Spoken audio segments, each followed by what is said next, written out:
നമസ്കാരം, മലയാളി വാർത്തയിലേക്ക് സ്വാഗതം. അങ്ങനെ കടുത്ത തീരുമാനങ്ങൾക്ക് ശേഷം പ്രതീക്ഷയോടെ ഒരു ബജറ്റ് വരികയാണ്. തെരഞ്ഞെടുപ്പ് അടുത്തത് കൊണ്ടാണ് ആ പ്രതീക്ഷ. രണ്ടാം മോദി സർക്കാരിന്റെ അവസാന ബജറ്റിന് ഇനി മണിക്കൂറുകൾ മാത്രം ബാക്കി. കേന്ദ്ര ധനമന്ത്രി നിർമ്മലാ സീതാരാമൻ ഇന്ന് ഇടക്കാല ബജറ്റ് അവതരിപ്പിക്കും. രാവിലെ 11 മണിക്കാണ് ബജറ്റ് അവതരണം ആരംഭിക്കുക. ലോക്സഭാ തെരഞ്ഞെടുപ്പ് നടക്കുന്നതിന് തൊട്ടു മുൻപ് ജനപ്രിയ ബജറ്റ് അവതരിപ്പിക്കാനായിരിക്കും സർക്കാരിന്റെ നീക്കം. ആദായ നികുതി ഇളവുകൾ, ക്ഷേമ പദ്ധതികൾ, സ്ത്രീകൾക്കും കർഷകർക്കുമുള്ള സഹായമടക്കം ബജറ്റിൽ ഉണ്ടാകാനാണ് സാധ്യത. ഇടക്കാല ബജറ്റ് കർഷകർ, സ്ത്രീകൾ, സംരംഭകർ എന്നിവരെ ലക്ഷ്യമിട്ടുകൊണ്ടായിരിക്കും ഉള്ള സാധ്യതയും ഏറെയാണ്. തെരഞ്ഞെടുപ്പ് മുന്നിൽ കണ്ടുള്ള ഇടക്കാല ബജറ്റാണ് ഇത്തവണ.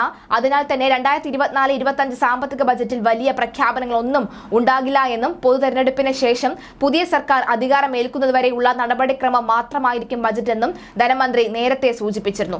എങ്കിലും ആദായ നികുതിയിൽ വലിയ ഇളവുകൾ സാധ്യത നിലനിൽക്കുന്നുമുണ്ട്.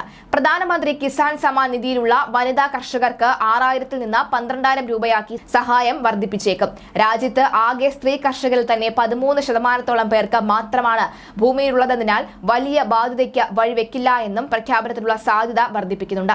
മധ്യപ്രദേശിൽ സ്ത്രീകൾക്കുള്ള ലാഡ്ലി ബഹൻ യോജന നിയമസഭാ തെരഞ്ഞെടുപ്പിൽ ഉണ്ടാക്കിയ സ്വാധീനവും BJP കണക്കിലെടുക്കാനാണ് സാധ്യത. ധനക്കമ്മി നിയന്ത്രിക്കാനുള്ള ഇടപെടലുകൾ സർക്കാർ തുടരും. 2024 പാരീസ് ഒളിമ്പിക്സ് നടക്കാനിരിക്കുന്നത് കണക്കിലെടുത്ത് കായിക രംഗത്തും പ്രഖ്യാപനങ്ങൾ വന്നേക്കും. പ്രതിപക്ഷം സർക്കാരിനെതിരെയും ആയുധമാക്കുന്ന വിലക്കയറ്റം, തൊഴിലില്ലായ്മ എന്നീ 2 വലിയ പ്രശ്നങ്ങളെ സർക്കാർ ബജറ്റിൽ എങ്ങനെ ഉൾക്കൊള്ളുമെന്നതിലും ആകാംക്ഷ നിലനിൽക്കുന്നുണ്ട്. ഇലക്ട്രിക് വാഹന രംഗം, ഡിജിറ്റൽ മേഖലകളും ഊർജ്ജം പ്രഖ്യാപനങ്ങളും കാത്തിരിക്കുന്നു.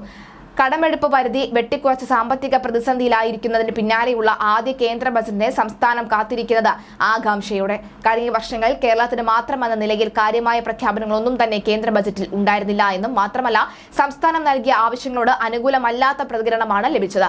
കേരളം ലക്ഷ്യമിടുന്ന കേന്ദ്ര സർക്കാരിനും BJP നേതൃത്വത്തിനും വേണ്ടി പ്രത്യേക പദ്ധതികൾ ഉണ്ടാകുമോ എന്ന ചോദ്യവും ഉയർന്നുണ്ട്.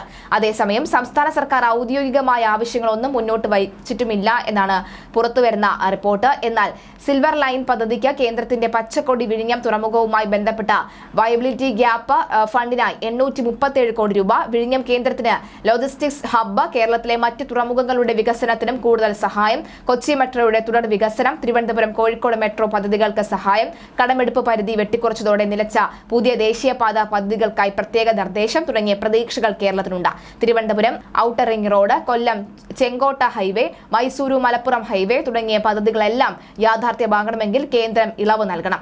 റബ്ബറിന്റെ താങ്ങുവില 170 രൂപയിൽ നിന്ന് 250 രൂപയായി വർദ്ധിപ്പിക്കുന്നത് ഉൾപ്പെടെ പ്രഖ്യാപനങ്ങൾ ഉണ്ടാകുമെന്നാണ് പ്രതീക്ഷ. കേരളത്തിന്റെ റേഷൻ വിഹിതം വർദ്ധിപ്പിക്കണമെന്ന വളരെ നാളായുള്ള ആവശ്യത്തിനും പരിഹാരം വേണം.